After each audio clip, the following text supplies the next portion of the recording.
নমস্কার বন্ধুরা, অনেক দিন বাদে চলে এসেছি একটা নতুন ভিডিও নিয়ে তোমাদের সামনে। কেমন আছো তোমরা সবাই?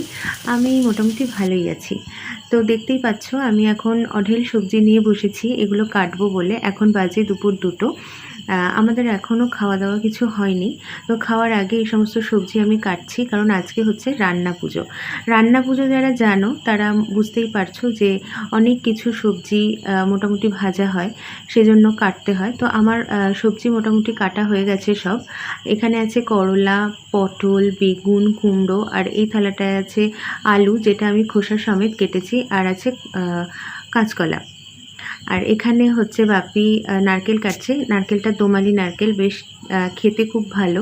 এই কাটার পরে বেশ কিছু নারকেল আমাদের খাওয়া হয়ে গেছিলো। তারপরে যাই হোক, যেটা বেঁচে ছিল সেটাই ভাজা হয়েছে।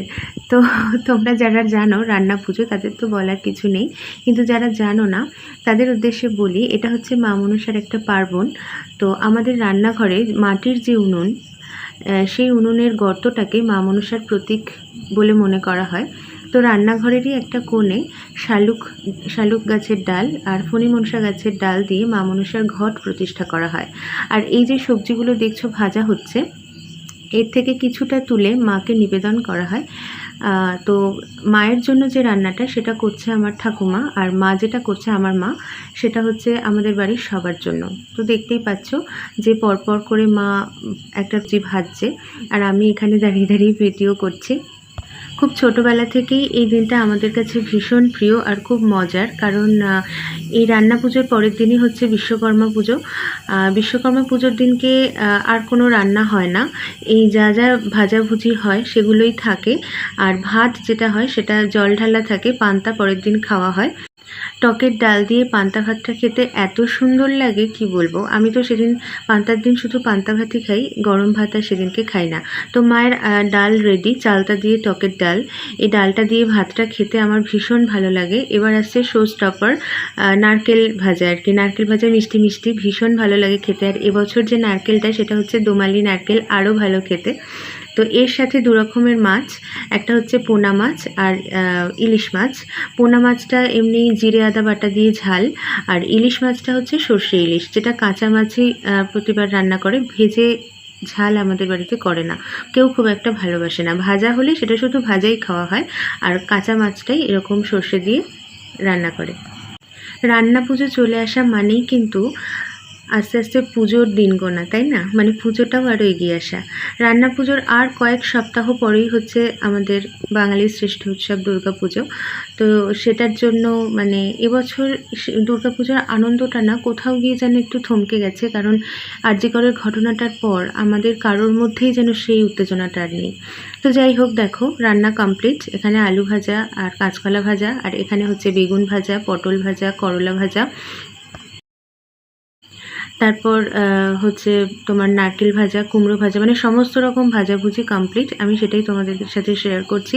আর তারপরে হচ্ছে পোনা মাছ। পোনা মাছটা খেতে মানে গ্রেভিটা খুব ভালো হয়েছিল, একটু ঝাল ঝাল, আমি যেরকম পছন্দ করি আর কি। আর এটা হচ্ছে চালতা দিয়ে টকের ডাল, যেটা দিয়ে ভাতটা মেখে খেতে একদম অসাধারণ লাগে। আর এটা হচ্ছে সর্ষে ইলিশ, এটাও খেতে খুব সুন্দর হয়েছিল। তো সমস্ত রান্না বান্না কমপ্লিট করতে অনেক রাত হয়ে গেছিলো। সবার খাওয়া এখন অলরেডি শেষ, এখন আমি আর মা খাবো। তো আমার প্লেটটা আমি সাজাচ্ছি। এটা হচ্ছে আমি অল্প অল্প করে সব ভাজাই নিয়ে নিচ্ছি। আর এখন বাজে রাত্রি 11টা। এখন খুব একটা বেশি খেতে ভালো লাগছিল না, কিন্তু একটা এক্সাইটমেন্ট ছিল যে খাবো কখন, খাবো কখন, খাবো, খিদেও পেয়েছিল খুব। তো যাই হোক, অল্প অল্প করে সবই নিয়েছি। ভাত যেটা নিয়েছি সেটা আমি আরও কমিয়ে দিয়েছিলাম, এই ভাতটা আমি পুরোটা খেতে পারিনি। আর দেখো আমার সমস্ত ভাজাভুজি নেওয়া কমপ্লিট।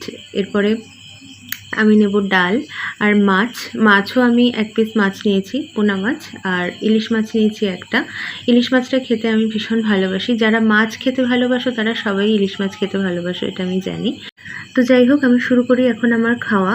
আর তোমাদের যাদের যাদের বাড়িতে রান্না পুজো আছে তাদের বাড়িতে কি কি রান্না হয় সেটা আমাকে কমেন্ট বক্সে জানিও। অনেকের বাড়িতে শাক হয়, তারপরে তালফুরুলি হয়, মালপোয়া হয়, অনেক কিছু রান্না হয়। আমাদের বাড়িতে বরাবরই এরকম ভাজাভুজি, ডাল আর দু রকমের মাছই রান্না হয়, আর কিছু রান্না হয় না। এটাই আমরা একদম তৃপ্তি করে খাই, ভীষণ ভালো খাই, বিশ্বাস করো। অনেকটা রাত হয়ে গেছে ঠিকই, কিন্তু খেতে কিন্তু খুব ভালো লাগছিল। মানে খাওয়ার একটা আলাদাই মানে কি বলবো আনন্দ। যাই হোক, মাছটা খুব ফ্রেশ ছিল, পোনা মাছটা। ইলিশ মাছটাও টেস্টটা মোটামুটি খারাপ ছিল না। ইলিশ মাছে প্রচুর কাঁটা, সেই জন্য অনেকে ইলিশ মাছ খেতে চায় না, কিন্তু আমি আবার ইলিশ মাছ খেতে ভীষণ ভালোবাসি। তো যাই হোক, এখন অনেক রাত হয়ে গেছে, আমি এখন খেতে থাকি।